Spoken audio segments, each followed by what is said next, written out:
Still short of James. Yeah.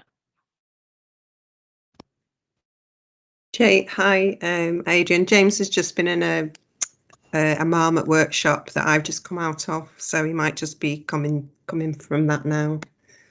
Okay, thanks, Carol. We'll be patient. We normally say 5 minutes grace, just to allow people to get out of school and such like.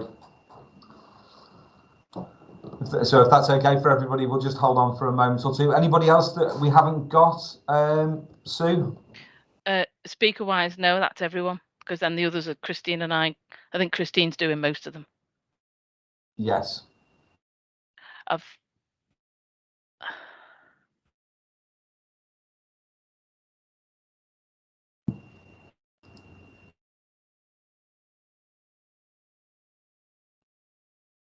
Oh, here's James now. Right. There we go. So, do we have any known apologies? Hi, James. Would you just let me start the recording? Yeah, okay. If we're okay to do that, if you're happy that we've got everybody that we're expecting, I think could so, I just ask everybody to observe the protocols for this? It's a public meeting, so let's behave appropriately. If anybody has objections to it being recorded, you should make those known now. This is recorded for minute-taking purposes only. Could everybody keep their cameras and microphones off unless they're making a comment? And if you are going to make a comment, if you can use the hands up function on your screen. And if you can't, if you just type a comment into the chat box, I will come to you. Failing that, if you put your screen on and wave your hand at me, if you want to make a comment, I will pick that up. And there is only one item on this agenda, to my knowledge, that requires a vote, and that is in the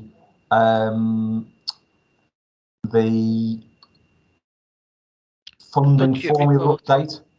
Oh yeah. So that I will make that known, and that is a vote for school and academy, primary and secondary schools and academies reps only. To my understanding, is that the case, Sue? Yes, that's correct. Excellent. Okay then, so if we're all ready to start, can I first of all welcome everybody to the meeting. There are some new members that I'd like to introduce. So if you'd just like to switch your screen on and say hello, I've got Michael Forber, who is the nursery rep. Mike? Hello there, everyone. Sorry, I don't have a camera on this one, Adrian. Okay, well, welcome anyway, Michael. We have Jess Trigg. Hello. Hi, Jess.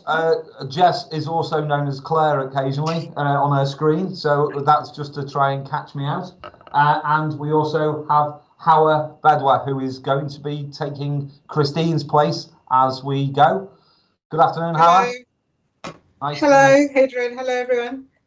Good to meet you. This is should be interesting for you. This is your first forum, Thank so welcome all of the new members. Okay, so if we then go to item 2, which is the minutes of the meeting held on the 28th, if we can go through those, if we can take minutes and matters arising as we go through that. So do we have anything on page 1 of those minutes? Anything on page 2? Anything on page 3? That's the page that starts item 7.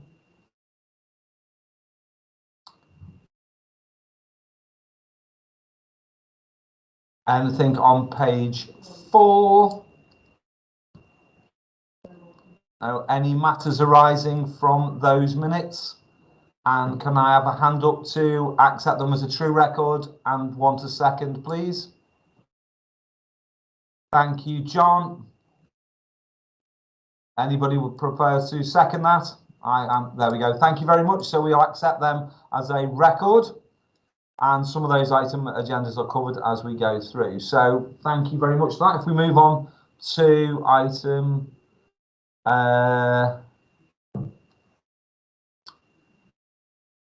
excuse me, we go to item 4, any matters arising. No. If anybody's got the hand up, Mr. McGregor, no, yes, you've got a hand up. That was as part of the seconding, I think. Was that, if you can, just, if that's not a residual hand, I'm trying to see who's got the hand up. No, okay. So if we can then go to the number 5, which is the election of the vice chair. Do I have? So I've still got a, there we go. Election of vice chair. Do we have any nominations or anybody who would prefer, who would like to be vice chair of this august body? If you just put your hand up.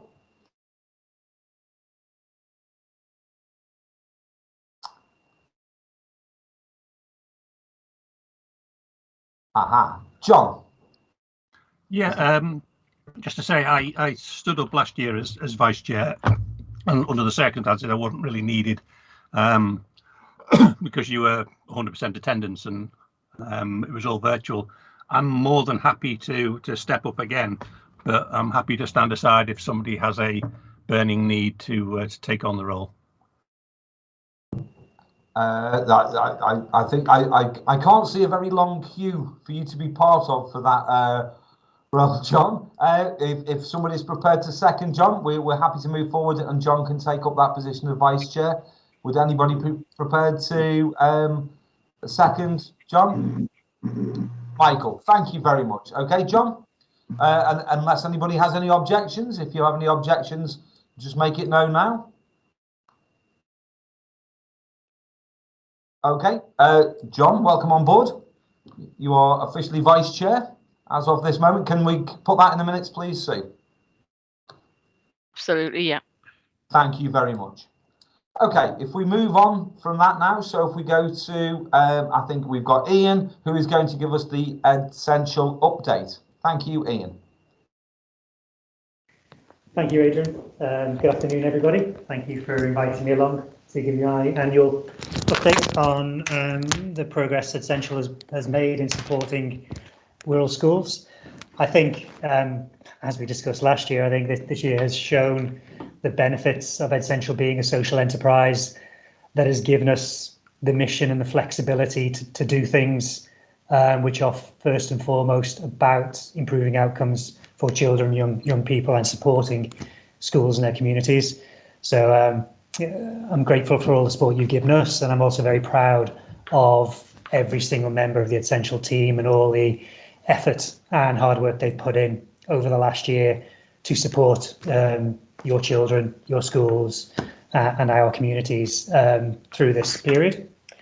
So what I'm going to cover today is we have an impact report which is available to everybody if you can go to our website.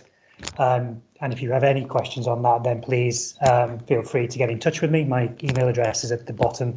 I think probably most of you have my mobile number as well. So moving on to the first key thing I want to talk about was the holiday activity and food programme. Edsential have been coordinating this programme now for 3 years. We've done it for Wirral for 2 years. And for this year, we took on the coordination for 3 local authorities, so Wirral, Halton and West Cheshire. I'm going to focus in on the Wirral numbers today because that's all that's primarily of interest to you. But I put a graphic up there from our report which shows the scale of what was done in Wirral. So we acted as the coordinator on behalf of Wirral Council because the money this time went to the councils, where in previous years we have bid for the money on behalf of Wirral and West Cheshire. The money was distributed to all the councils because it then went national because of the success of the programme. And so there were we ran it in the spring, which the numbers are there. But if you can just move down, I'd talk more about the summer programme.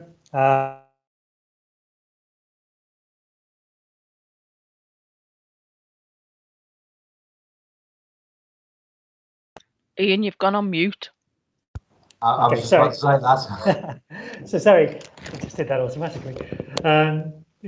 So in the summer programme, we had 70 settings delivering activity programmes for children from 49 different providers. So some of those were schools, some of those were existing social enterprises on the Wirral, so NEO, etc., and other clubs and providers, which is really great because part of the programme is to build that network of providers within the authority. So we provided a great deal of training, whether it's safeguarding, your children's healthcare, child first aid, and then the quality and assessment of what was being provided.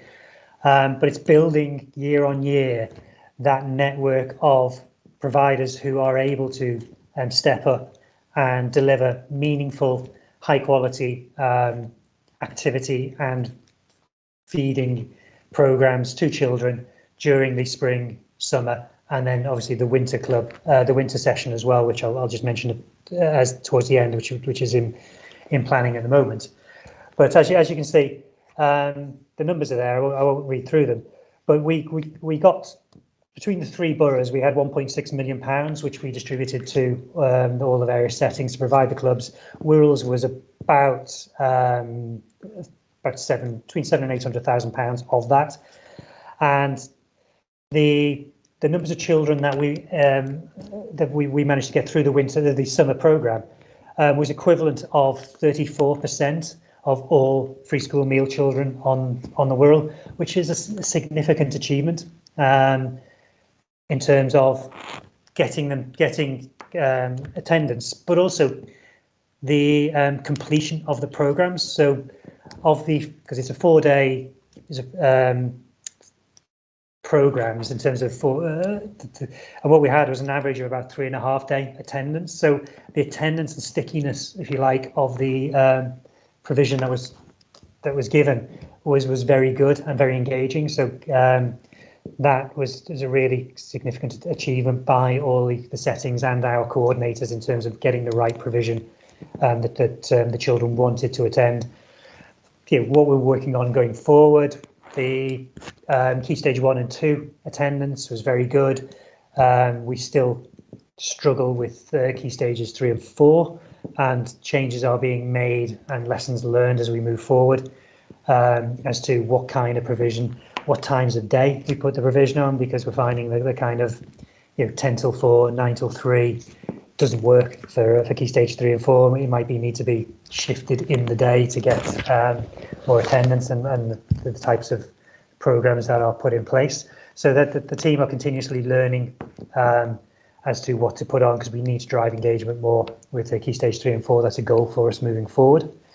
So those lessons are being applied as we move into the winter programme, which will be happening obviously during the Christmas period, again to provide the same kind of programme with food for children, and we will be that programme is closed now in terms of applications, and we're going through the process of picking the providers and then putting the programs together, so we can then communicate with you guys as to what and where it is available. So you'll see some more communication coming through on that over the coming days to get to drive attendance up for that Christmas period, and we'll report back to you all on what was achieved during that period. So that's the holiday and activity programme that we ran. So then in terms of service delivery, so our normal services, as with you'll found going back to school, roughly near normal, coming back into September with some minor disruption, mainly around absence in staff. That has got worse as the term has gone on. So we're now seeing our services, particularly catering and cleaning, under significant pressure due to absenteeism. Not all of that is COVID related. We're finding general seasonal issues, but also we're finding the impact of NHS catch-up. So, procedures and etc. that people have had put off for the last 2 years have come through in large groups rather than normally we'd have a trickle. Now we've got a flood of people who need catch-up on procedures, etc., which is having an impact. And then recruitment, as I'm aware you guys will be struggling with as well, is we've got a lot of vacancies and not a great number of applicants for those vacancies, but we're working our way through that now, and so we're chipping away at those. So we're seeing that coming back into something manageable, and we're just seeing the absenteeism around illness is still holding up at significant levels, which is going to be difficult for us over the next couple of weeks as we go into our busiest time of the year with Christmas meals. But within that, all of our head office teams and all non-teaching staff are now on rotas, going out, helping in kitchens, washing up, doing all those kind of things, including myself. I'm doing one service a week now, just as we all clear the decks to help support schools, deliver meals, and also going into the Christmas period to make sure that Christmas dinners are delivered without any disruption. So again, it shows the power of having a large organisation which can swing behind areas that are coming under significant pressure. The great news is residential centres opened up fully in September, and we've had, I think, our busiest autumn for many years, which is great news given we haven't had anybody on site for 18 months. So those centres are up and running, and it's great to see so many students passing through them and enjoying themselves and getting back out and learning outside the classroom. And also of interest is we're building a Woodland Theater now in Anglesey, because we have a couple of 100 acres of National Trust woodland that we use, and within that we're building an outdoor theatre for performance, for English, drama, dance, etc., which is a new addition, which we're excited about. We know some of the schools we talk to about that are excited about having that new space to learn in. So that will be open in the spring, and also in Tattenhall, so our local centre, we've increased that by 40 beds, and we're building a new Iron Age roundhouse there to increase learning opportunities and learning outside the classroom opportunities. So residential has come back all guns blazing, which is a very, very positive for us as a company, but also for children and students across Wirral in terms of it's great to be able to get them back outside and learning. The next one is, if you just move down, COP26. We had a very successful engagement with COP26 in our schools. We worked with the official COP26 team in the Cabinet Office, because we identified that there wasn't a great deal of material available to support teachers in classrooms who wanted to discuss COP26 and its implications in their lessons during that key period. So we developed a teacher toolkit, which the Cabinet Office team put as one of the headline tools on the main COP26 website. So which was a great achievement for the team. Very proud of them. And so the links are there in the pack if it's still up. And we then put on 3 teacher Cpd sessions, which were free, talking about pre-COP, during COP, and then post-COP, how to take the learning and the interest and build it into your curriculum. And then we're working on more support to bring to schools, to especially with the new focus on sustainability and climate change in the curriculum, and what we can bring and what range of partners we can bring and make available to schools to help enrich that curriculum and deliver some really exciting opportunities. So that was completed during November. So see if you just can go down for me. So then really it's I mentioned last year that we were in negotiations with our shareholders, with the councils, over how we deal with the impact of COVID that we've had over the last 2 years. I think I told you last year, we basically over these two years of COVID, we we'll have lost £3 million in terms of about £1.5 million each year. We've been able to, through the councils now, access government business grants, which we should get in the next couple of weeks. So we will get £1.3 million through the normal government business grant scheme, which has taken a long time because of our ownership structure for us to negotiate that process. But then the remaining £1.7 million of loss, we've had to agree a loan with our shareholders, and that will be something it's an interest-bearing loan that we will have to repay over the next 15 years. So the impact of COVID will be with Edsential for the next 15 years. So we're just going to have to tighten our belts and do things differently to be able to repay those additional costs every year, about £186,000 per year, which of costs that we didn't have prior to COVID, that we will have leaving COVID. But we're confident that we've demonstrated how robust and resilient we are as a business, and that we have a great team of very entrepreneurial, very innovative people who will be providing a range of new services, improving existing services to our existing customers and schools, but also stretching out beyond our current boundaries to sell those services and products to new schools across the Northwest, which we have been doing, and increasingly nationally, to help find the additional sales, which will help us pay off those additional loans without impacting our ability to deliver and invest in the services that you've been used to.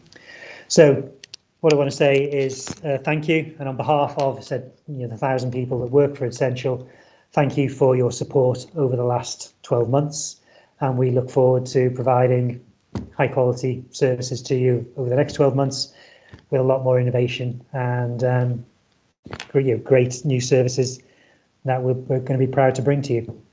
So if there are any questions, I'll be quite happy to take them. Thank you very much for that, Ian. There are some staggering numbers in there. I think everybody will agree that those half figures are really impressive, as is the level of challenge you faced during the COVID crisis. So I think we all recognise how important that service is to Wirral. Has anybody got any questions for Ian before we note the report and move on? No, brilliant, Ian. Thank you very much, and can you pass on our thanks to everybody in your multitude of services for their perseverance and fortitude in these difficult times. Thank you very much. Okay, so if we now move on then to the next agenda item, which is item 7, which is from the school's library service, and I think that is Louise. Hello everyone. Just like to say thank you for having us here today. As you can see from our report, that's all the information we've already sent out to you, and I just wanted to go through a few things that we've done and made possible over the last year. Like all services and all schools, we had to change the way we ran our service and change the way we offered our service to you. So we stayed open as a support for teachers and vulnerable children, and our termly deliveries have carried on this year as normal, and that's thanks to all you teachers out there who've been really supportive and have made it possible. Our offer, we started an offer of a click and collect service for teachers, and that's continuing because we realised how popular that was, and it's meant that we've got a lot of our books out to children and to teachers that would have been on our shelves ordinarily. We are still hopeful that we're going to reopen the base, even in the light of Omicron, but we're just following the council guidelines. So hopefully sometime in the future you'll be allowed back to see us, and that's when we'd like to invite anybody who wants to come and see what the service offers, what we do, to see how the yellow boxes stack up, which is always quite interesting. If you'd like to come along, please get in touch when we're open again. We knew that children last year hadn't had access to libraries during the lockdowns and that literacy levels had suffered as a result. So we wanted to include a reading for pleasure option in our offer, and that offer means that each teacher, each class is allowed a reading for pleasure box with about 20 books in it that they can do what they like with, and that has proven super popular, and we've got over 90% of our schools have subscribed to that. And we'd like to say a big thank you to the Schools Forum, because that's thanks to your increase from £7.78 to £8.78. So thank you so much for that. We also realised there was a need for extra resources, so we've now offer a PE resources pack, because we realised a lot of our schools were lacking PE resources, and that's proven really popular. Our chess resources are still really popular, and our micro bits, we can't get enough of them, so they are super popular as well. We are still offering our transition service to year 7s, so please get in touch if you'd like any information about that. We also still offer our service to academies, so if you want to buy in, we've had a lot of academies buying back, but if there's any out there who would like to buy in, we're really open for you to coming in. And we still offer our premium service to all schools, and all the information about that is in our traded services booklet. But I think that is it. We are hoping to join, this is one extra thing that's a bit more exciting, we're hoping to join a national SLS UK, which will mean that we will be able to extend and offer our services to other authorities in Liverpool, because they don't have a schools library service, so that's going to be a national thing, but we're still a bit unsure as to how it's going to work, but we think it could be really useful and really good. But yeah, that's it. We're now back in neighbourhoods, back with Peter Aspinall, and thank you for listening and thank you for your continued support, and that's it. Thank you. Thanks, Louise. Has anybody got any questions for Louise? Louise, have you made that offer public to all schools and academies? Those additional things? Yeah, there is the traded. The premium services are all in the traded services. They're all in that booklet. They've been available for a few years now. The extra services of the PE resources and the dual language books, all of that, they're all in the kit that gets sent out to all the schools, and they are really popular. So people have obviously read our booklet, which is awesome. So thank you very much. Excellent. So I would encourage all the members of the forum, if they want to bring those to their relevant groups and push that service. That was great. Thanks, Louise. If there are no further questions for Louise, brilliant. Okay, just checking. Yeah, okay, so if we can move on then to agenda item 8, which is the contingency, special staff costs and insurance, and that I think is Christine. Thank you, Hi, Chair. Christine. Yes, my name is Christine Thompson. I'm the Finance Business Partner supporting schools and education. Just want to give you a bit of an update on the 3 areas that schools delegate their budgets for, which is contingency, special staff and insurance costs. Just give you a bit of an update on what that delegation provides for the schools. The contingency budget, that really used is for exceptional unforeseen costs, which would just be unreasonable to expect schools and governors to bear the cost of in any one year. Although that budget can be used for various purposes, the main use of that particular budget consistent over the last few years has just been to even out those adjustments for the business rates. And that's because when we actually set the budgets for schools, we're not aware of what the final cost of business rates are. So that budget just allows us to even out those costs for the changes in business rates. Currently, the budget for 21-22 for that contingency budget is £31,100. Just moving on to the special staff costs, this delegated budget is really to make provision for maternity, paternity and trade union facility time. And this area of cost really is sort of quite volatile area of costs. About 90% of the costs which get charged to that budget relate to maternity costs. So by schools delegating an element of their budget, it does enable them to give them some consistency and planning with their own school budgets, because they then can even out those demands for maternity and paternity costs by using this special staff cost budget. As I've said, it can be quite volatile, and that's for the reason why I've included the 2021 budget and costs. So you can see there that last year we actually did overspend on that budget. The current budget is 696,000. Currently, we are experiencing or identifying quite a growth really in that area where we know we're going to have an increase in demand against that budget for maternity costs. So when we actually come to look at the cost for that budget, we will be taking that into account when we put our proposals forward for dedelegation to the January forum meeting. Just moving on to the insurance budget. This budget, as it says, it covers the governor's liability insurance that our voluntary aided schools have to take out to ensure 10% of the replacement value of the cost of the buildings.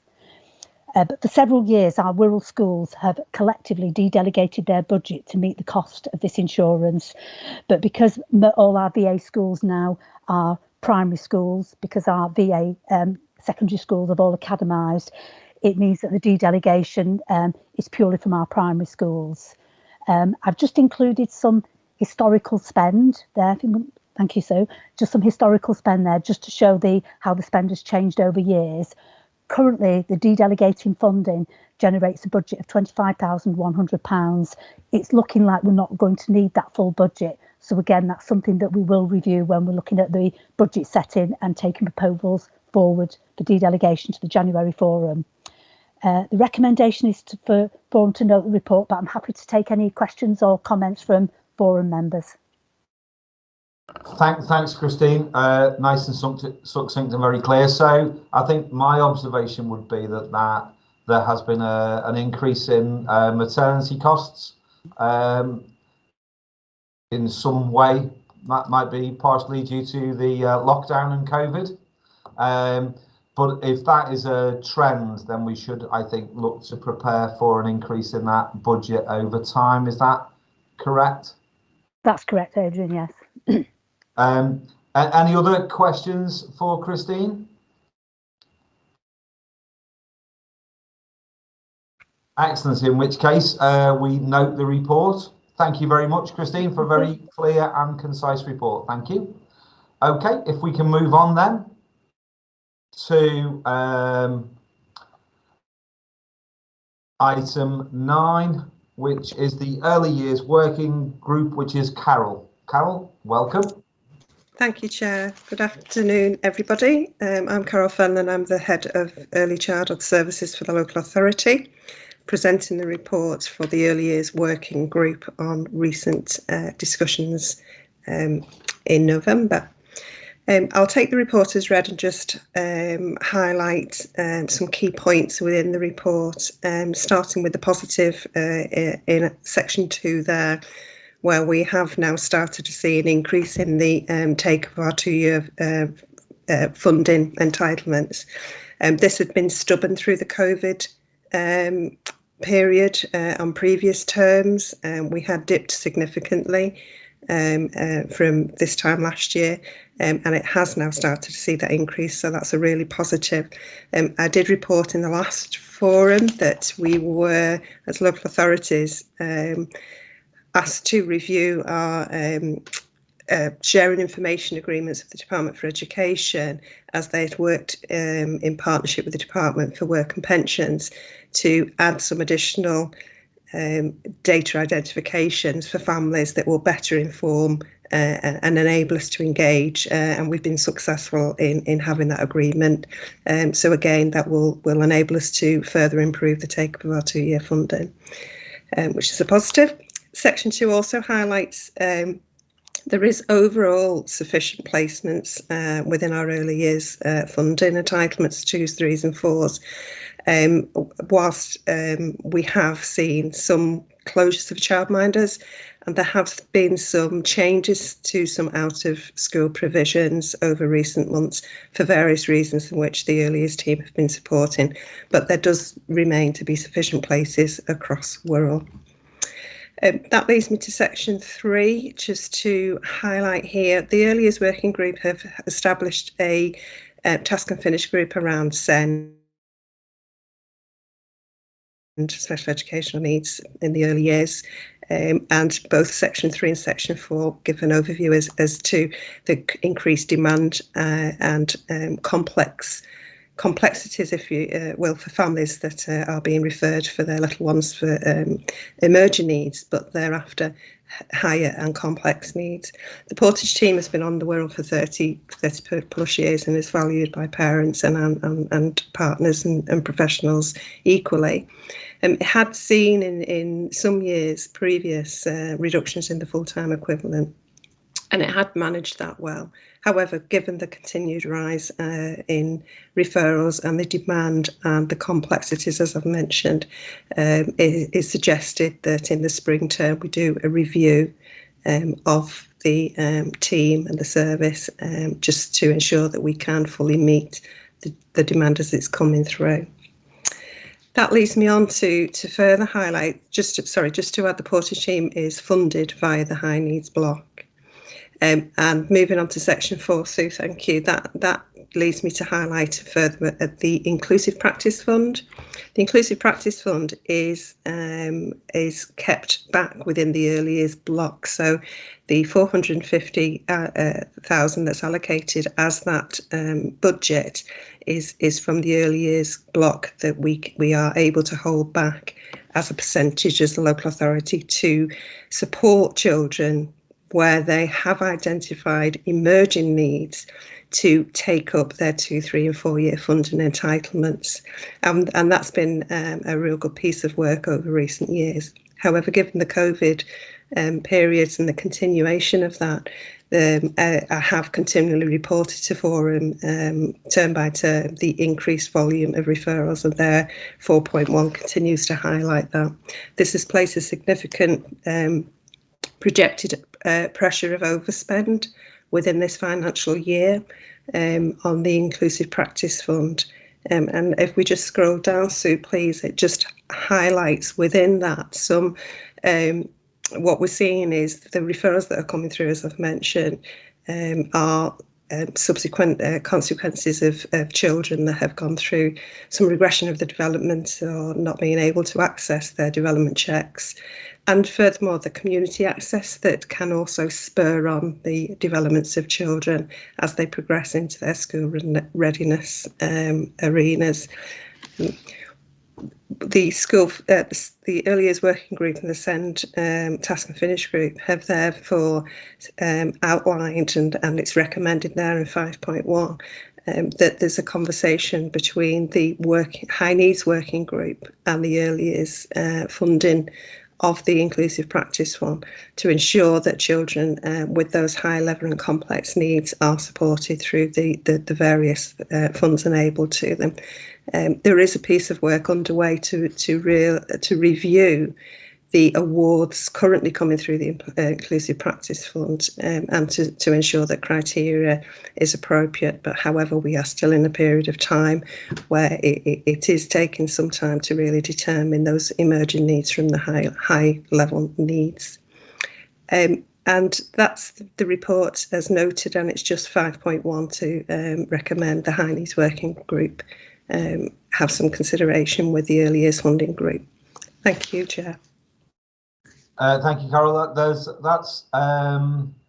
a concerning figure, isn't it? That's 100% overspend on the Inclusive Practice Fund. I think, speaking for the High Needs Working Group, I think that would be a piece of work that is well worth taking on. I'm just wondering, is there a link, do you think, between that increase? I'm right in thinking that has been traditionally underspent, that fund.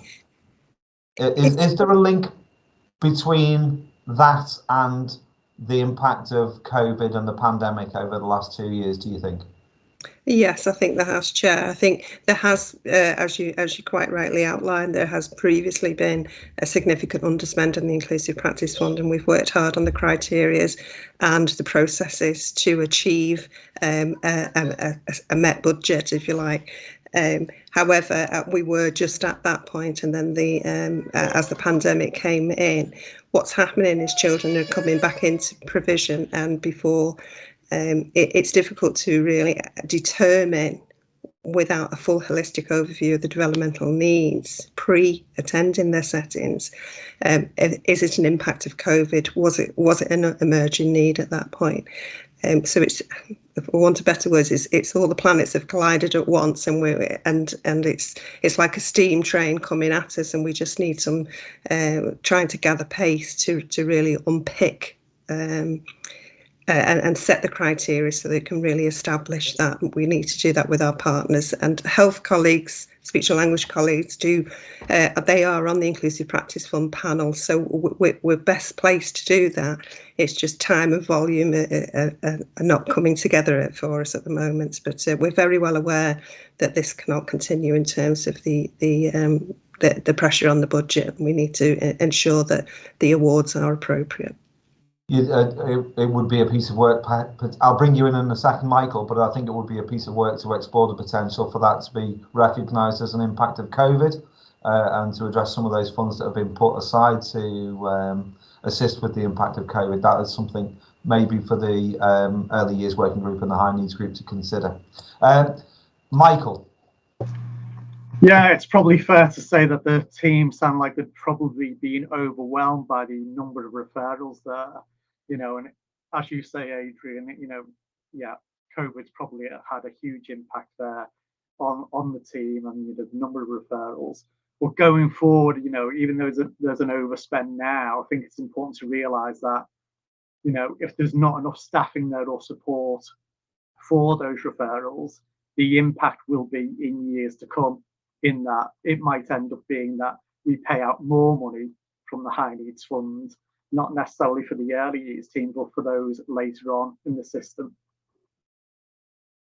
Absolutely, Michael, and we've got to consider that in the picture of the high needs block in full, and there is an enormous amount of pressure already on the high needs block, and we need to consider all of those when we're making decisions going forward. Has anybody got any other questions for Carol? No. So in response to the close working with the high needs group and the early years group, I think if we can try and organise a some sort of coalition of those two fora, we can maybe make some progress on that and work together to answer some of those questions. Clearly, that is not it's not a tenable, a sustainable level of funding. So we need to do something about that. Any more questions for Carol before we note the report? Thank you as ever, Carol. It's always a pleasure to hear from you. Thank you very much. Bye. Okay, thanks. If we move on to the next agenda item, which is agenda item 11, which is the agenda item 10. 10. I've scrolled past one in my eagerness, Sue. It's because it's a verbal one, and so we haven't got a paper, so it's easy to miss. That's why I've skipped past it. So it's a report from the High Needs Working Group, isn't it? So so thank you for that. Thank you for keeping me right. So James, I believe this is you. Thanks, Adrian. Just to give colleagues a very brief verbal update from the first High Needs Working Group meeting that took place on the 16th of November. In future High Needs Working Groups, obviously we'll get minuted reports that come back to Schools Forum, so you can see that this was the first meeting that took place in quite a significant amount of time. We had a very productive meeting with representation from primary, secondary, academy maintained, special, early years and local authority representation from myself, the SEND team and finance. We had our initial discussion was based on looking at Mark Williams' report that was brought to Schools Forum in September, and very much that being the base for the strategy that we move forward with. We had a really clear discussion around how we need to move forward to look at the pressures on the high needs block and what things we could do to really understand why there was such a pressure. One of the key areas we wanted to develop was better understanding the data, so we could track what we need to do moving forward and where we have concerns and challenges around meeting the sufficiency need within the local area. We know that we have pressure from our out of borough provision and the cost of that and the high needs block. And we're currently doing a piece of work around our out of borough and independent school spend and where that's going and an analysis of that. We also want to look at how we can make sure we're meeting the needs of the young people on Wirral within Wirral by having a real clear understanding of what the needs of our young people are. We also want to look at the capacity within our special school system, our maintained mainstream system, but also look at where our base provision is and whether that's mapped out accordingly within the needs of young people. We had a conversation around the SEND team and how they are moving forward and what the strategic challenges are. And Katie Bird, the head of SEND, had a discussion with colleagues around how we're moving that forward. We also had a conversation around early identification of pupils, and that really follows on from what Carol has just discussed around early years. And I think it will be a really positive move if there's that linkage between the high needs working group and the early years working group. And I know I'm attending the next early years working group to have a conversation around some of the things that they're raising around the IPF spend, but also that early identification. We also talked about the different areas we want to focus on moving forward as a high needs working group. And we came back around looking at our out of borough independent provision and the spend currently from the high needs block in that area. We need to look at our growth in primary CLD and how that moves into secondary CLD and whether we've got the capacity within the provision. A third one was we wanted to look at our SEMH provision. We've got our special schools that offer that, but we need to just explore around whether we need some capacity around our mainstream base provision in this area. We also want to review in whole what our bases are, some of those that were set up in 2018, and just look what's there and what's the best practice from other local authorities. And we also want to look at our spending from an exceptional needs perspective and from an IPFAS perspective on Wirral. So there are key work streams moving forward for when we start meeting in the new calendar year, and very much linking them with some of the priorities that Carol's just shared around that early identification and making sure we're getting the support in place as early as possible. Because I would agree with Michael, the earlier you identify and the earlier you get that support in place, it could mitigate extra cost as the child gets older. But that's an overview of what we discussed. And those minutes of those meetings have been shared with colleagues that attended that it's accurate.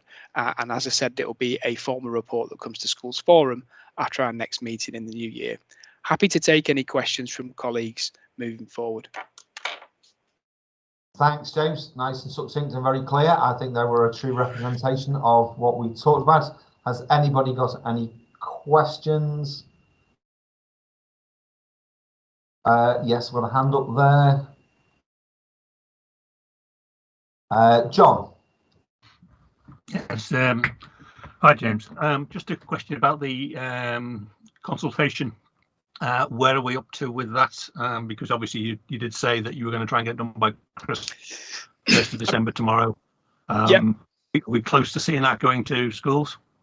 You have got a meeting tomorrow about it, around getting that consultation out and expressions of interest to schools before the Christmas holidays. I know that I know Katie, our head of SEND, is on the call, and there's a meeting around that tomorrow, isn't there, Katie, around consultation with mainstream schools around base provision. I don't know if you want to confirm that, Katie.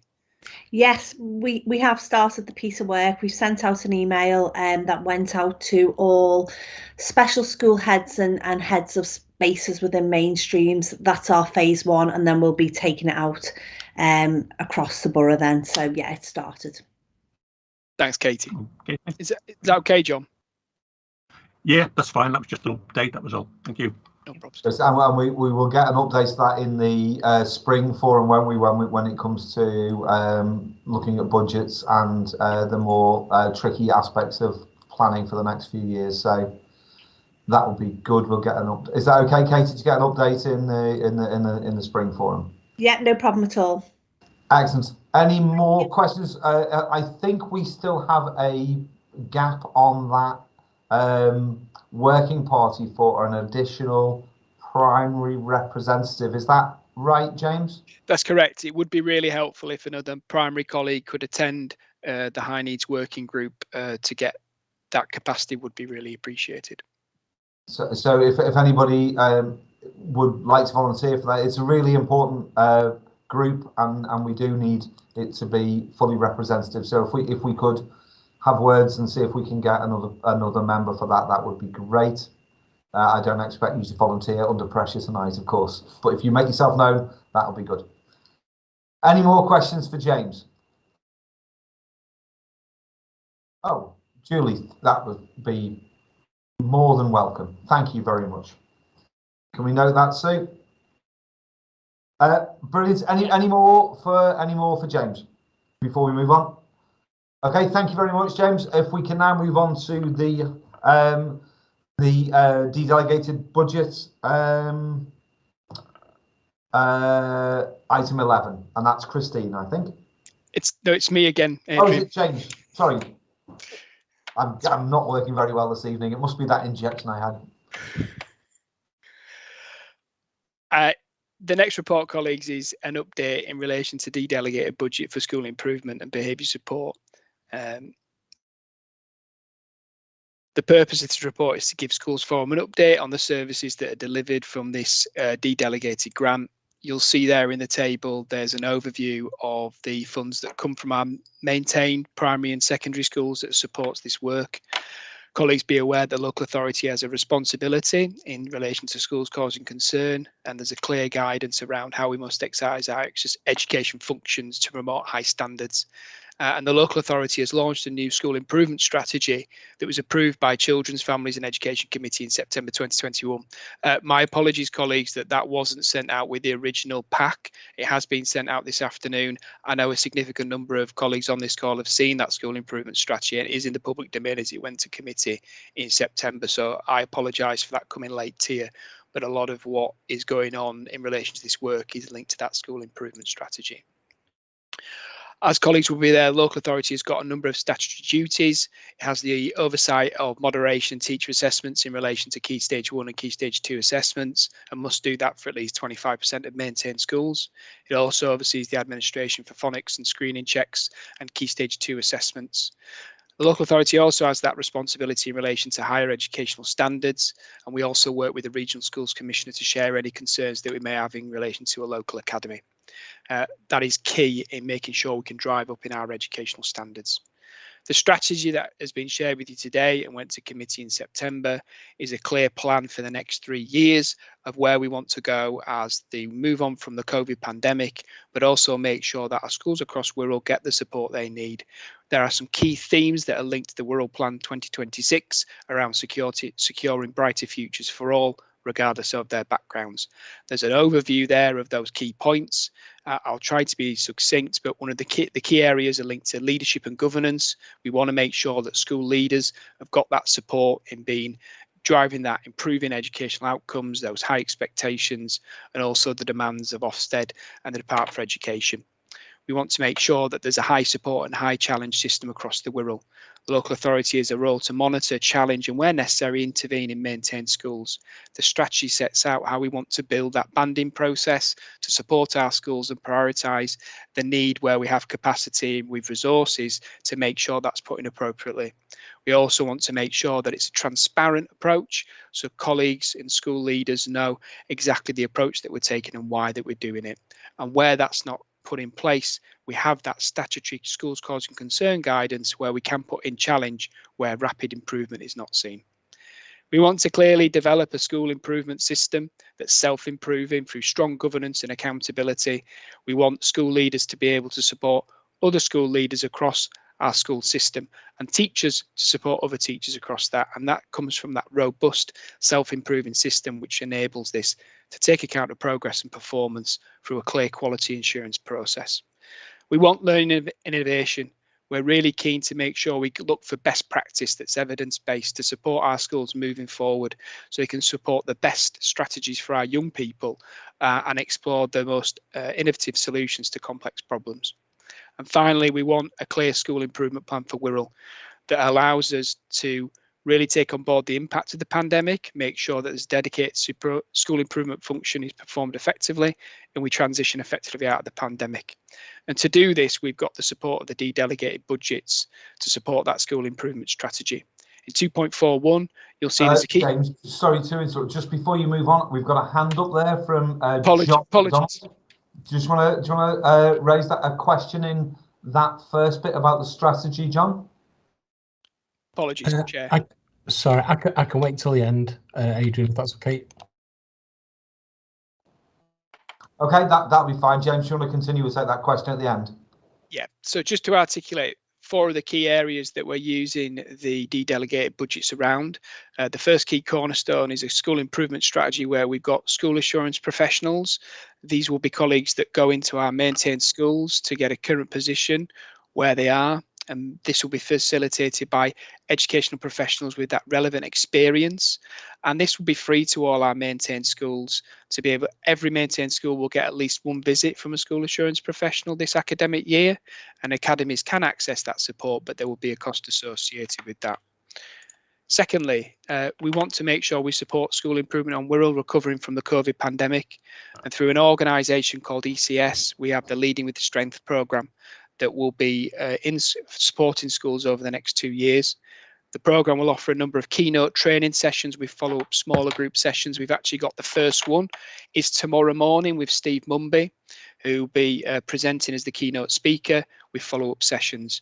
We've picked out the key focuses we think will support our school leaders, and that's also available to governors to attend these sessions as well, in focusing on COVID-19 recovery, staff wellbeing, curriculum development, behaviour, inclusion and SEND. And the programme again will be free to all maintained schools for the next 2 years. It's available for academies, but they would have to cover the costs associated with that. And as I said, the first session is tomorrow morning, which we're really excited about, with over 75 schools signed up for that. The third one is we want to make sure we've got a really clear CPD on offer that supports our schools as we move forward. We've picked out some key areas around early years, education, curriculum development and literacy across the curriculum. These have been our key starting points, but this will be developing more over the next 6 to 12 months in making sure the areas school leaders share with us that they need that support is in place. And the authority has commissioned that support from a range of educational specialists for this CPD. Again, the first one took place last week, a full day offer, morning for secondary school leaders and afternoon for primary school leaders. Again, they will be supporting our maintained schools, and our academies that are interested can contact our head of school effectiveness around that. And finally, we want to make sure that further CPD is in place through engagement with local leaders. There is funds available to move forward with different opportunities and different offers. And one of the key areas of development will be support through maintained schools in relation to governance. And I'm going to be speaking to one of our colleagues from Edsential, who currently offers our governance support for training, in making sure that that is what we need on Wirral and expanding it where needed to make sure our governors have got the knowledge and expertise to support their schools from a strategic perspective. And I ask forum members to endorse the developments in relation to strategic use of the de-delegated budgets and receive a further update in 6 months. Thank you for that, James. So we've got a few questions. So, well, one question at least. So, John. So thanks very much for that.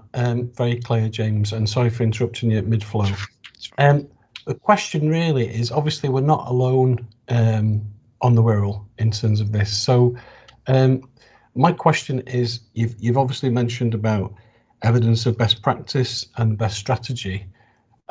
Is Wirral a member of the Area-Based Education Partnership Association? I'll be very honest, John, and saying, to my knowledge, I don't think so. And obviously, any sharing of best practice of other organisations that could support Wirral, I'd be very interested to listen to. I am very keen on making sure we look as far and wide to get that best practice. And I gave you the example of the model we're taking for leadership through strength. That is something that's taken place in other local authorities outside Wirral, and now bringing that to us to see where we can go forward. And I think I've been very clear in an open conversation with school leaders and governors. If there is something out there that we think can support Wirral schools, please share it with me. So I'm happy to follow up after this meeting with that and find out if that could be something that would be beneficial to Wirral. John, do you have details of that you could forward on to James so we could make some progress on that? That would be really useful. Yeah, obviously it's an association called EPA, Area-Based Education. So what James has been describing there, I think fits into that, but it would not just be for Wirral, it would be learning from other local authorities as well. and what they've done. I think it's fair to say that a lot of the aspects covered in that are people from outside Wirral that James and his team are bringing in as well. So I think that's the case, isn't it, James? Yes, very much so. But I think it's really important. And the final bullet point that I said around the school improvement strategy, while there's significant input coming from external provision, we want to have the final bullet point is school improvement Wirral. We want to be in 12 to 18 months time a system that supports itself. So while we're bringing that external expertise in an evidence-based approach, we want to make sure we upskill as much as possible so we can do it as a local area. Brilliant. So thanks for that, James. A question from John Weiss. Yeah, just in looking at the recommendations, it talks about endorse the developments to support school improvement and behaviour support. But in reading through the papers, there's only a brief mention in one area about behaviour support. I just wondered what form the behaviour support will take. One of the things that will come out of 2.41 through the school assurance professionals that go in and work with our school leaders, it'll be identifying the areas where that school needs support. And so one of the key things that hopefully will come out of the reports and what will be produced for each school is the same report format, but they'll each have different areas where they may need extra capacity, extra development, and one of them might be around behaviour support within the school. And as that's articulated, there will then be a mechanism through our head of school effectiveness to get that support in. So it just depends based on what the school needs, but it'd be very clearly articulated that if that's an area where the school needs development, we'll be looking to where the expertise is to support that process. And what we'll be looking to do is where we can cluster schools together, where they may have one specific area, it may be in relation to behaviour support, and trying to put a training offer on for them. And we've ring-fence funding within this de-delegated budget to make sure that can take place. And I think what I would share, John, is I've been very open with school leaders in saying, this is our initial approach, what we want to put on offer. Please tell us what you need in additionality, share what your concerns are. And that's coming through more and more through that open dialogue. So while we've got this initial offer, there'll be more being added to it. And in relation to behaviour support, that's one area we'll definitely be looking at. Okay, thank you. Much appreciated.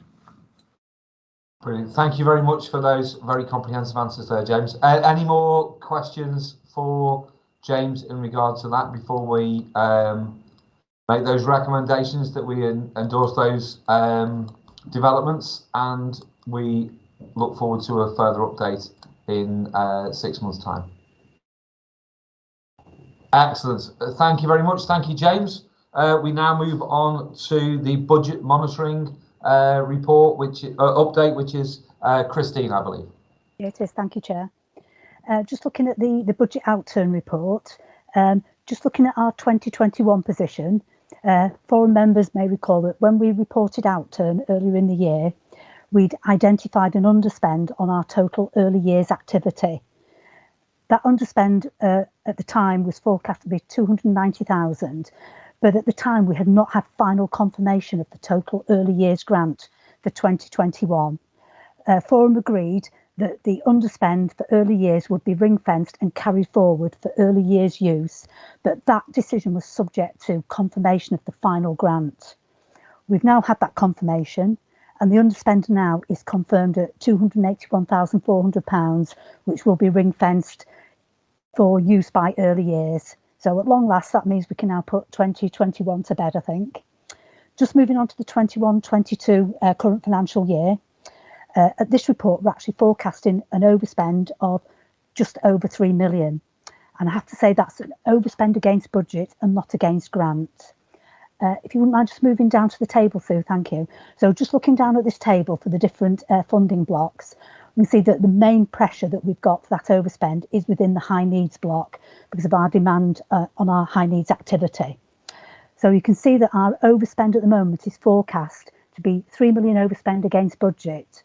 But when we actually set the current year's budget, we were expecting that there would be some capacity within this year's DSG grant, and we would be able to make a contribution to the DSG reserve of just over 2,683,000. That obviously isn't going to be the case now. Apologies for the phone ringing. That obviously isn't going to be the case now. So we're actually forecasting the in-year overspend to be 319,000, which is the sorry about that, which the in-year overspend of 319,000 after we've offset that spare grant.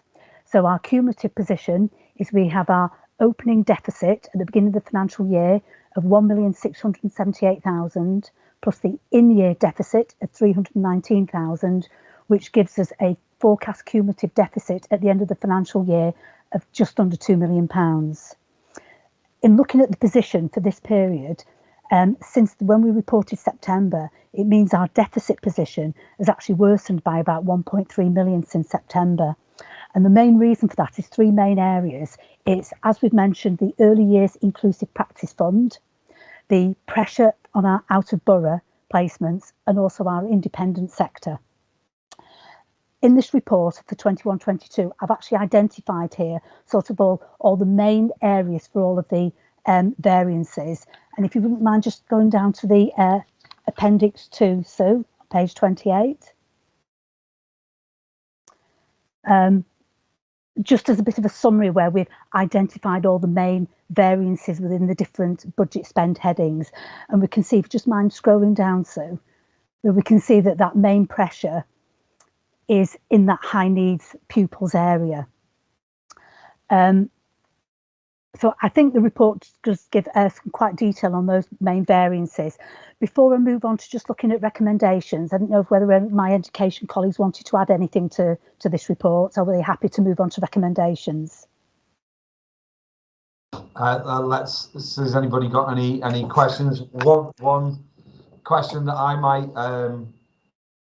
raise would be, there is an underspend in one aspect of the early years of 290,000 approximately that is ring fence for early years use, and in that early years there is also an overspend in the same area of 450. Is that something that they might consider offsetting within that? The other question would be that the cumulative position would appear to be misleading if we don't look carefully at the in-year figure, because it's only a very small overspend in year, and that's something I think we need to recognise as well. So I'll take some questions first. James, you've got your hand up, and then I'll come to you, Carol. Yeah. I think just from my perspective, I think one of the things I would reflect on is at the start of this financial year, there was a decision made to try to offset some of the historic deficit within the DSG by not spending the full high needs block. And actually, when you look at this, while we have got increased demand within our out of borough independent provision, and we've also got increased demand and spend within our early years provision. And I think the other reflection would be that our other area of increased cost is around our units of funding to support EHCPs. While our high needs block has been increasing year on year between 7.5 and 9%, our EHCP demand is going up at around 15 to 20% year on year. So our increase in requests for assessment and actual finalisation of plan is increasing at a rate that's above our increase in allocation. And so actually, while I can understand why there was a desire to get to budget net zero of historic deficit, actually in a financial year where we're coming out of a pandemic, we've got increased demand in our early years area, we've got increased demand within our SEND cohorts and the applications for EHCPs, actually to only overspend by 320,000 for this year is actually very close to our total budget. And I think my reflection on it would be, it would have been extremely optimistic to underspend by 2.7 million and actually to be so close to budget and be at 2 million net deficit. My view would be, moving forward when we're setting our budget, it's really important that we set a really accurate and realistic approach to how much we can spend less moving forward to pay off our deficit position over a number of years through the work we do in the high needs working group and the early years working group. So it's just a reflection that actually we've spent very much what our allocation was for our high needs based on our money that was given to us by the DFE, and we're not far off. And I think we just need to be realistic as to how much we can offset that historic deficit moving forward. I think James makes a very good point there. If we were to compare ourselves to our statistical neighbours, our in-year spend is something that would be probably an envious position for many, coming so close to budget. But we do have a duty to set a balanced budget. Where we go with how much we can pay off in a year, I think we need to bring that back when we budget set at the next forum, Christine. I think that's something we need to bring to the table. I think James is right. We've got to be realistic about how much we can pay back, and paying back millions in any given year is going to be a challenge. So that's something we need to bring back. Would that be a fair thing to say, Christine? Yes, that would be. So that's something we'll have to all be conscious of as we go into the spring budget. Carol. Thank you, Chair. Just to reflect on the underspend as outlined there within the budget, it was agreed in principle that if that was agreed by the ESFA for the early years working group to activate that against what is another key priority of workforce development strategy because of the pressures around recruitment and retention within the early years, and I think I'd outlined that in the May forum report. We whilst we do have sufficient places, there are some provisions that have such reduced staffing that their waiting lists are for children to take up places is growing, which is something that hasn't in my years of working in the private and voluntary sector for early years hasn't before happened. So that was where the money for the underspend was. It is, and it's really pleasing to hear that has been maintained, to be focused on supporting the sector on their recruitment and retention at this time. But I appreciate the considerations of the overspend within the Inclusive Practice Fund, and as James outlines, welcome the conversations with the High Needs Working Group on that situation. Thank you, Chair. Okay, so if a forum are happy to bring that to that table to discuss that between the high needs and the early years group, unless anybody has any further comments about that. No other hands up. Okay, thank you very much for that, everybody. So I think we can note that report and note the confirmation of that grant funding. If we then move on then to agenda item 12, which is the national funding formula, and there is a vote at the as a conclusion to this piece. So Christine, you again? Yeah, it is indeed. Thank you, Chair. Yeah, this is just a report back, mainly following the consultation that we undertook with our schools on national funding formula. So following the announcement of our indicative allocation for 22-23, we actually undertook a consultation with our schools, mainly asking them about what level of minimum funding guarantee they would like us to apply in the national funding formula. That was on the basis of the 22-23 formula, the only real area that we would need to consult with our schools on. The consultation took place in October. The response was quite low, actually, at 18 responses we had this year, which was about half of the responses from the prior year. But I think that's possibly mainly to the fact that now sort of Wirral is well into its application of the national funding formula. There is possibly little leeway for schools to actually influence, as well as when we actually open the consultation. We also issued to all of our schools a financial modelling exercise, and that showed, based on the indicative funding, that at all levels of the proposed MFG that we put forward in the consultation, that would suggest that none of our schools needed to be capped.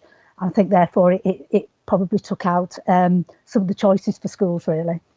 So just to summarise those responses, Question 1 about the level of MFG, the majority was that schools would like to retain the 1.25%, which we currently have in place.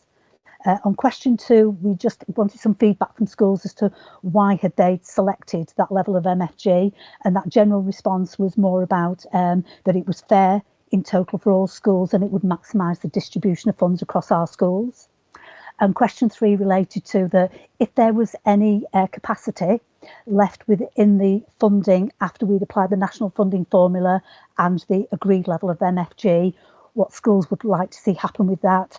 And that was to establish a falling roles and growth fund, but there was definitely an emphasis on the falling roles element of that. So in terms of how we will apply the outcome, for the setting the budgets for next year, is that the MFG rates will be applied at 1.25%. And if there's any headroom within the grant, that will be established to generate the falling roles and growth fund. But on distribution, the emphasis will be on the falling roles element, but that distribution, of course, will be in line with our DFE regulations.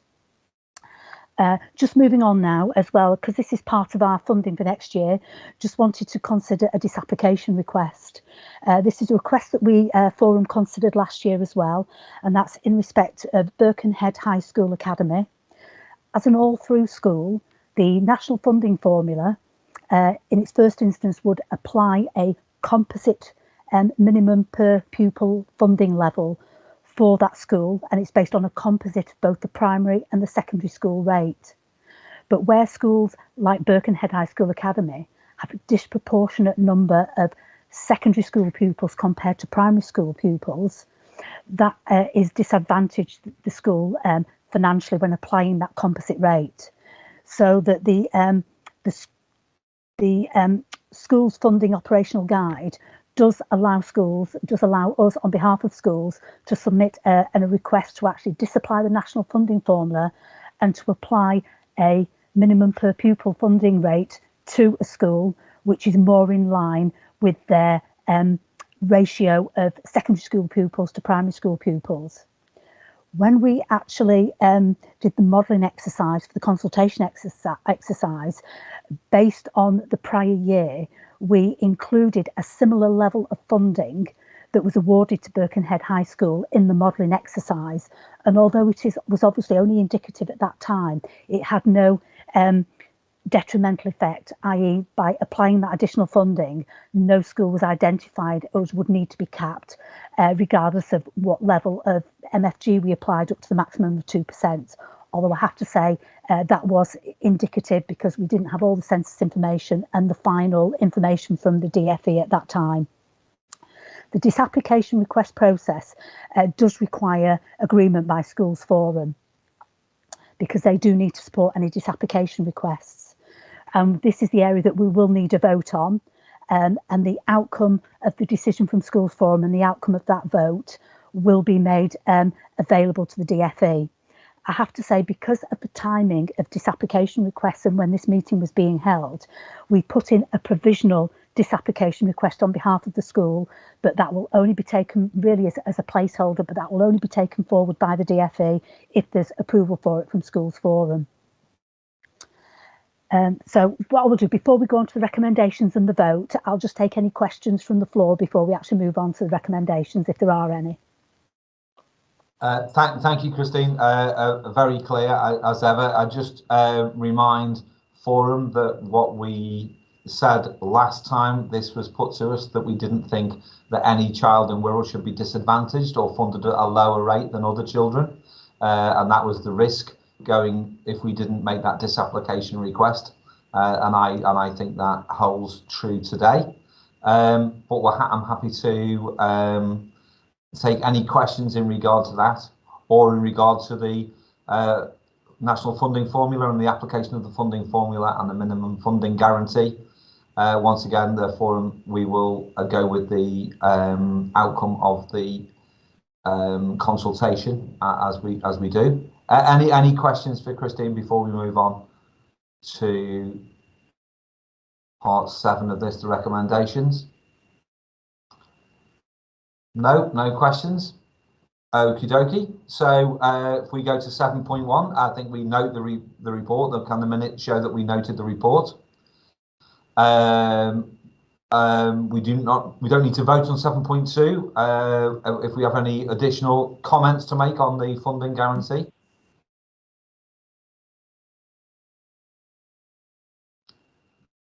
No. Okay, note that. 7.3, the proposal to falling roles and growth fund for the any headroom capacity in the allocation.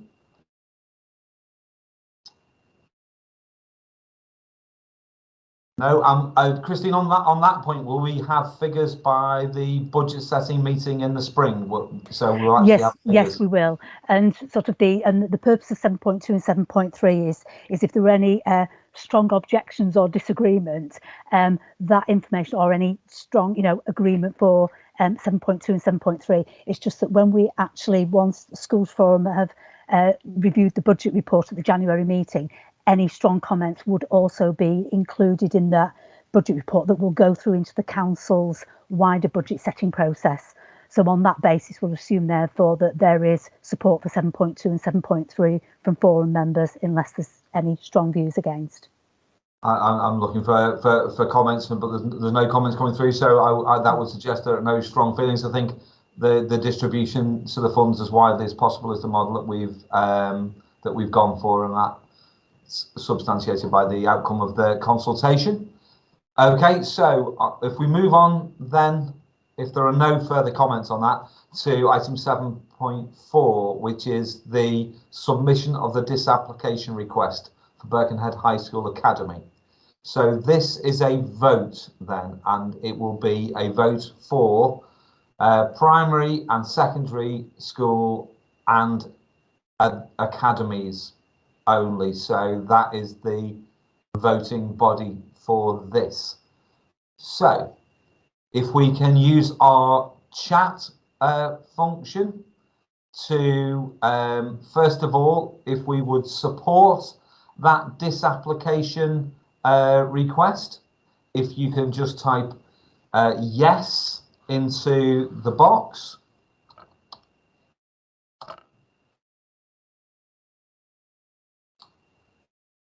If you would object to that, if you disagree with that, if you could type no into your chat box, and if you would like to abstain, just type in abstain into the chat box, and let's give Sue just a moment to record those.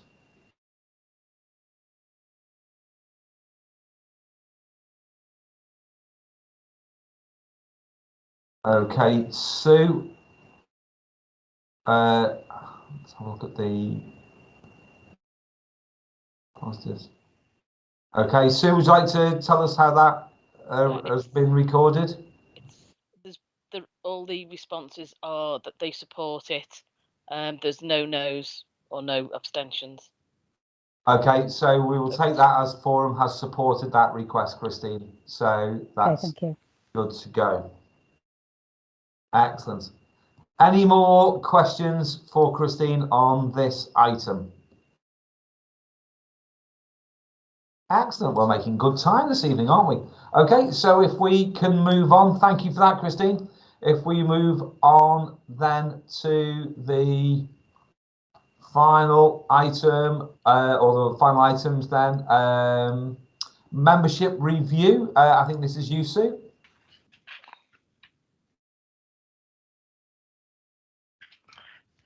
Yeah, it's me. This is a reg report that comes to Schools Forum. There's very little change. Oh, sorry.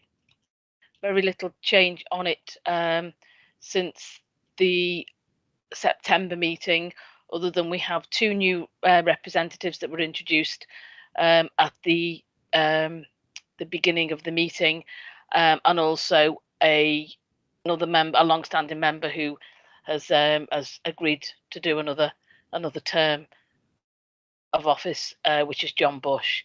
The only other, we still have two academy vacancies, and I haven't yet written out, but I will do that shortly. And the other vacancy that we have that we're working on at the moment is the 16 to 19 representation. And the appendix just has all of the representatives attached on the reports for noting.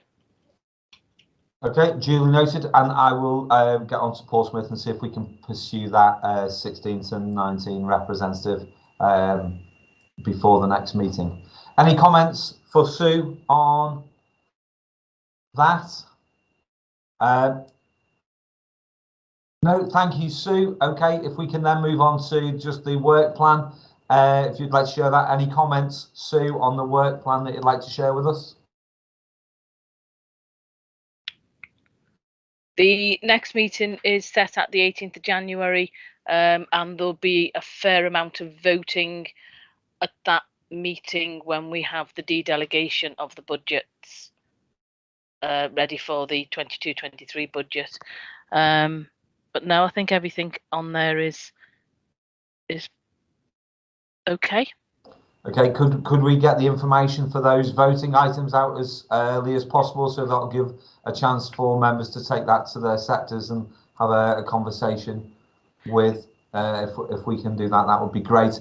And I note on the 14th of June is the next early years and high needs working group meeting. Would it be advisable, do people feel, to have a spring meeting of those two groups, given the pressures on those budgets and the imminence of the budget setting process? And would it be possible to send out some dates that would be suitable for members of those committees, to those working groups, to meet sometime in the spring term? Would that be sensible? That's fine, we can organise that. Brilliant. So if I think, thank you, Carol, for nodding in agreement, and James nodding in agreement there. So if we can find some dates that would fit within the calendar, that would give us a chance to feed in to or from forum at budget setting, those two areas under quite a lot of financial stress. Brilliant. Any more on that? No, brilliant. Okay, we'll note that. And I think, unless we have any other business, that concludes this evening's meeting. Sue, has anybody raised any other business with you? No other business from me. Brilliant. In which case, unless we have any other comments, thank everybody for their attendance tonight, and thank you for taking part, and I will see you at the next forum. Thank you so much. Good night, everybody. Thanks, Adrian. Thanks, Sue. Good night, everybody. Thanks, colleague. Good night.